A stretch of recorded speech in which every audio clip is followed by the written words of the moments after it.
मनाया जाता था, या तो मई या सितंबर त्योहार मनाया जाता था, लेकिन आज ही क्यों पड़ी ये जरूरत? ये अभी इस मार्च महीने में ही क्यों पड़ी? तो सबसे पहले ये जानिए कि हमारे यहाँ से बहुत सारे बिहार से मजदूरों का पलायन होता है, बाहर में वो लोग जाते हैं काम करने के लिए।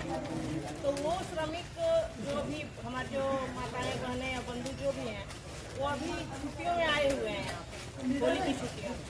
तो एक जो बहुत बड़ा जत्थे के साथ वो लोग जाते हैं, तो अभी ऐसा एक फेस्टिवल होता है जिसमें वो लोग अपने अपने गाँव में आ करके और इस फेस्टिवल को मनाते हैं। लेकिन उन लोगों की जो मतलब ये होती है आर्थिक स्थिति अच्छी नहीं है, तभी तो लोग बाहर रहते हैं। तो अभी उन लोगों के लिए क्या हुआ है कि सरकार ने एक प्रवासी योजना, ठीक है, उसको कहते थे, एक प्रोग्राम उन्होंने चलाया है और एक ऐप के माध्यम से उन लोगों का रजिस्ट्रेशन करना सुनिश्चित किया है सरकार ने। उसमें ये है कि बाहर में जो भी लोग हमारे प्रवासी मजदूर भाई बंधु हैं, वो लोग काम करते हैं, तो उनका एक ऐप के माध्यम से रजिस्ट्रेशन किया जाएगा और वो क्या पीएफ वगैरह का लाभ वगैरह मिलता है या नहीं मिलता है, किसी कंपनी से रजिस्टर्ड है कि नहीं है या अनरजिस्टर्ड है, तो ये सब सारा डाटा एक मिल जाएगा।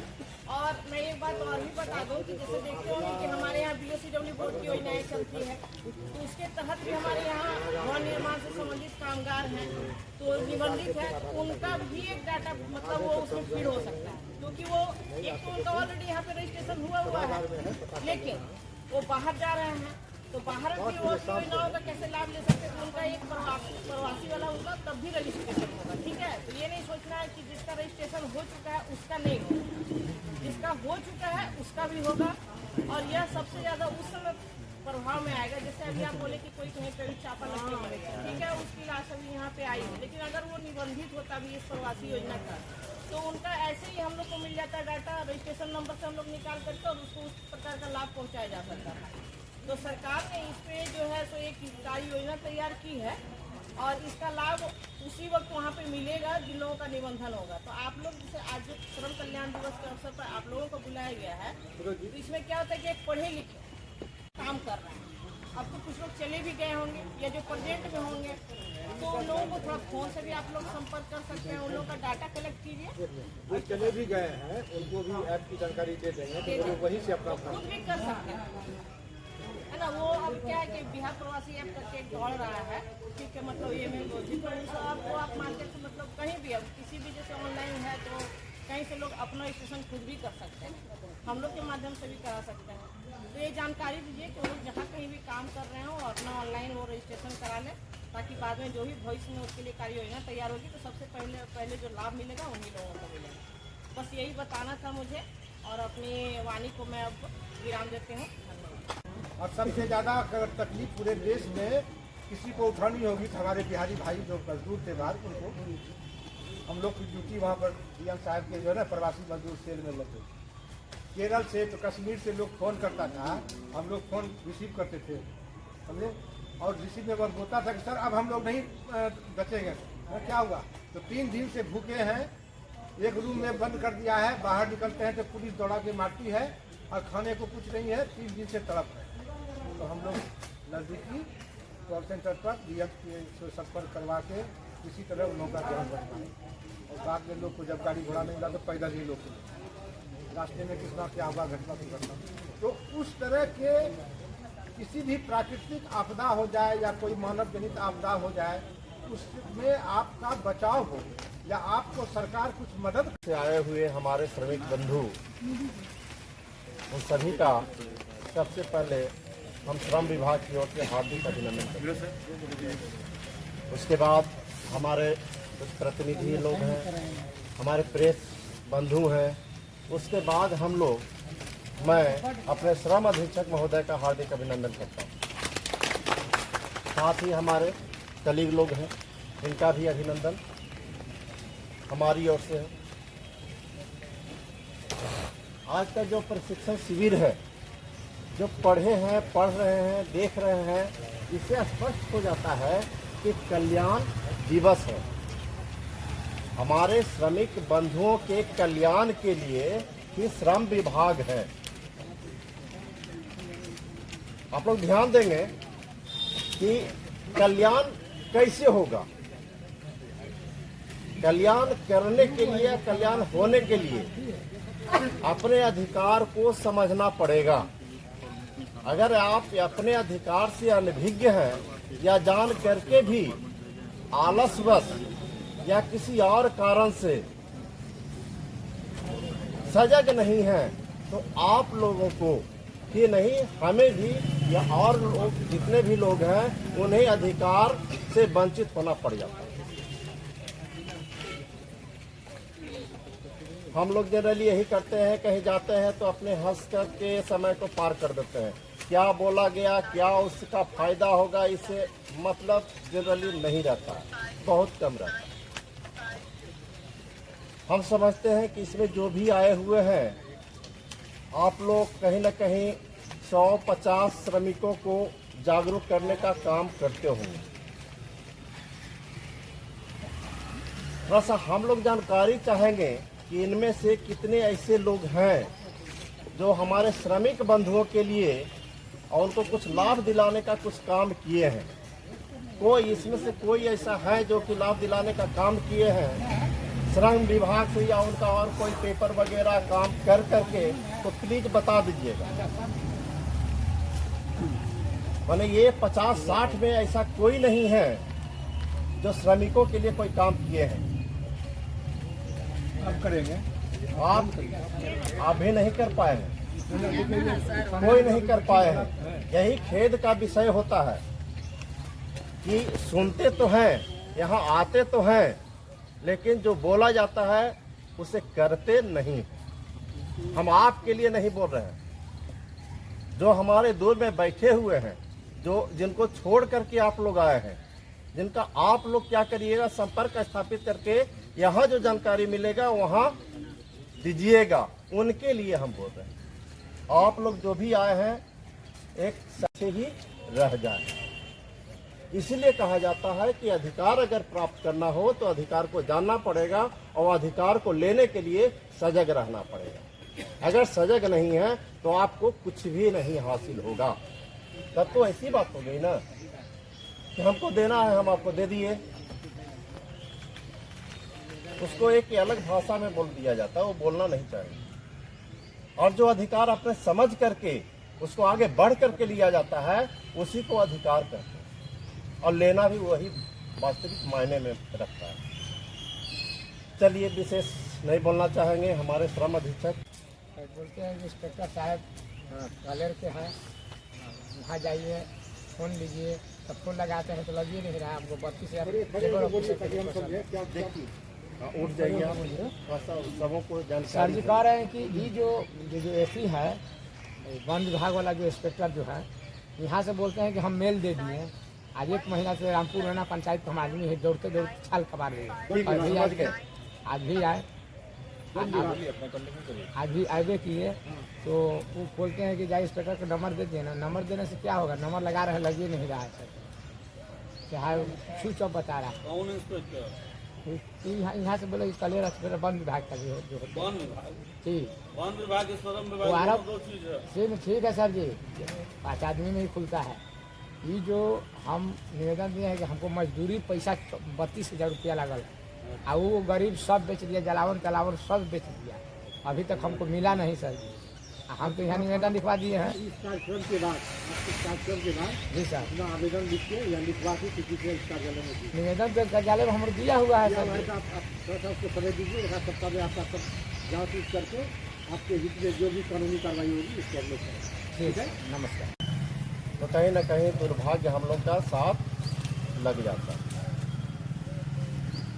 अभी बारिश का मौसम हो गया, कुछ ऐसे भी श्रमिक होते हैं जो काम करने के लिए गए, ऊपर से ठनका गिर गया। ठनका अगर उनके ऊपर गिर जाएगा तो क्या होगा, तत्काल मृत्यु होने की संभावना बहुत ज़्यादा हो जाती है। यानी मान के चलिए कि मृत्यु ही हो जाता है।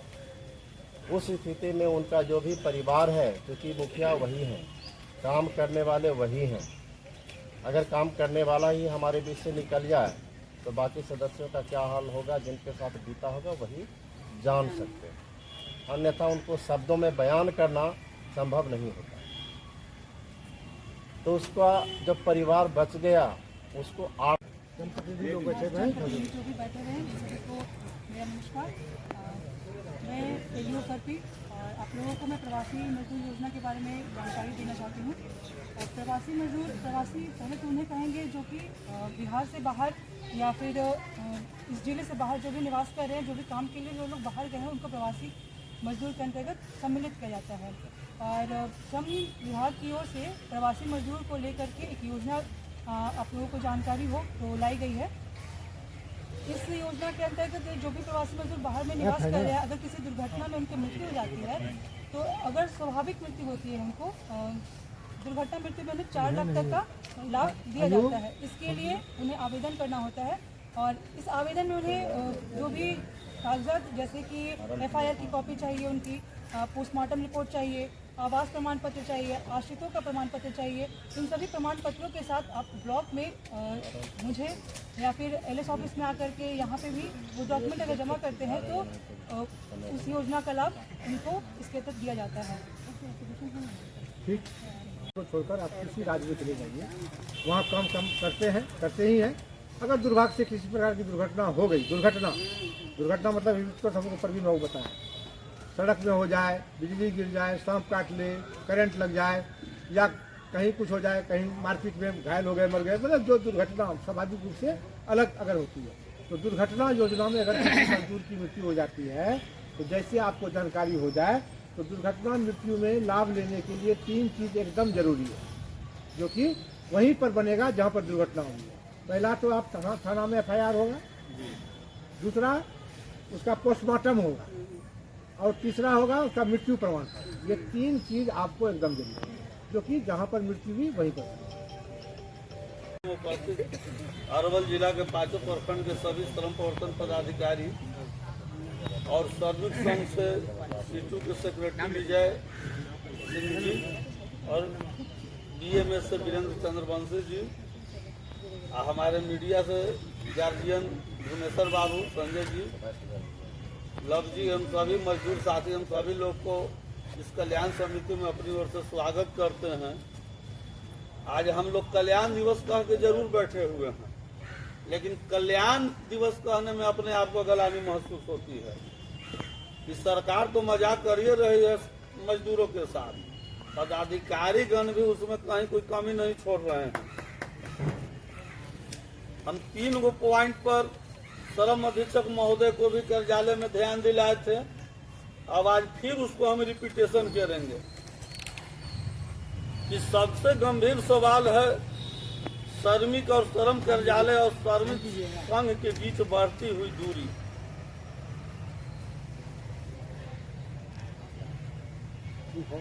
श्रमिक दूर है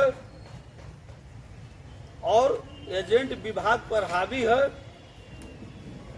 और उनके इशारे पर जिस तरह से ब्लॉक से लेकर जिला तक ऑनलाइन रद्द किया जा रहा है, गरीब दिन भर काम बंद करता है, 100-200 रुपया ऑनलाइन के लिए पैसा देता है और उसको भी सतही तौर पर अगर ऑथेंटिक जांच करना मजबूरी है, रद्द करना मजबूरी है, कीजिए।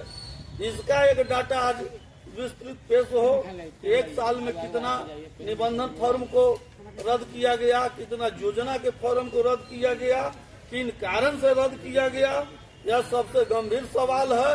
हम पूरे श्रमिकों की ओर से आपके पास रखते हैं। आज सब एलियो के पास 5-5 को 10-10 को एजेंट है, जिसको ये लोग देहाती भाषा में चेला बोलते हैं। चेला बड़ क्या होता है? जब सरकार आपको सब सुख सुविधा दिए हुए है, गाड़ी है, ड्राइवर है, तो चेला बड़ क्या होता है कि हम लेंगे मलवा तो फोटो खिंचा जाएगा, आ चेलवा लेगा तो कह देंगे कि चुपे लिया। और जब श्रम विभाग के कार्यक्रम होता था तो कार्यक्रम को बृहद पैमाने पर किया जाता था, DM, SP, SDO को आमंत्रित किया जाता था। हमारे मजदूर साथी भी जब DM साहब के भाषण सुनते थे, अपने बीच में बैठे हुए देखते थे, तो उनका भी उत्साह वर्धन होता था। ये तो चुपचाप किनारे इस तरह से किया जा रहा है जिस तरह से लग रहा है कि लपेट सपेट के चल देना है। और जहां तक सांप की बात है, सांप या कोई भी जंगली जानवर से किसी भी भाई के मृत्यु या दुर्घटना होता है तो उसमें आप हर हाल में प्राथमिकी के लिए बोले कराना है और उसके लिए वन विभाग 5,000 रुपया मृत्यु को देता है, जिसको श्रम विभाग से कोई लेना देना नहीं है। चाहे जंगली जानवर हो, सांप हो, इसलिए जंगली जानवर से जो भी मृत्यु होता है, दुर्घटना होता है, उसका सनहा जरूर करावें, FIR जरूर करावें। एक बार पुनः हम अपने सुप्रिंटेंडेंट साहब से मजदूरों की ओर से पुरजोर अपील करते हैं कि जो परिपाटी है लूट की, इस पर आप कठोरता से अंकुश लगाइए और आज ही एक समय घोषणा कर दीजिए। उस दिन ट्रेड यूनियन की ओर से हम लोग ज्ञापन देंगे, आपके माध्यम से सरकार को ज्ञापन जाएगा। उसका थीम 3 होगा कि जो योजना में लूट मची हुई है या 50-50 पर, उसको एक हाई लेवल कमेटी बना के जांच हो। हम जान रहे हैं थाना तक मामला जा रहा है, सॉर्ट आउट हो रहा है, 3 थाना में मामला गया है। क्या हो रहा है समझ में नहीं आता है। एक तरफ कहते हैं कि कल्याण करते हैं, दूसरे तरफ श्रमिकों को चरागाह बना के रखे हुए हैं। और दूसरा चीज कि जो थोक भाव में रद्द किया जा रहा है, ये भी जांच हो कि रद्द करने के पीछे ऑथेंटिक रीजन है या मनमानी है। अभी तक के हम अपने स्तर से जो तहकीकात किए हैं, 90% मामला में मनमानी नजर आता है। अगर गलत है तो आप उस पर दम रिमार्क कीजिए कि आप फर्जी काम किए हैं, नहीं दिया जा सकता है, इस कारण से नहीं दिया जा सकता है। बगैर कोई कारण दिखाए हुए रद्द करना या एनआरकी का घोतक है। ये है सर, ये है जो रद्द किया हो। और आप लोग से भी कहते हैं कि जो बिचौलिया बन के अपने भाई को लुटवाने का काम कर रहे हैं, आप भी कम दोषी नहीं है। इसलिए आप लोग भी अंतरात्मा पर हाथ रख के उसी को न लाभ मिलता है जिसके यहाँ कोई मर जाता है। तो कम से कम कफन का पैसा लेके या बंटवाने का काम आप लोग भी मत कीजिए। कम से कम अपना भाई बंधु को ईमानदारी से लाभ मिलने दीजिए। इसी के साथ हम सभी लोग को स्वागत करते हुए अपनी बात को रखते हैं और हर हाल में जो लूट की संस्कृति है, इससे आप लोग विरोध में आगे आइए।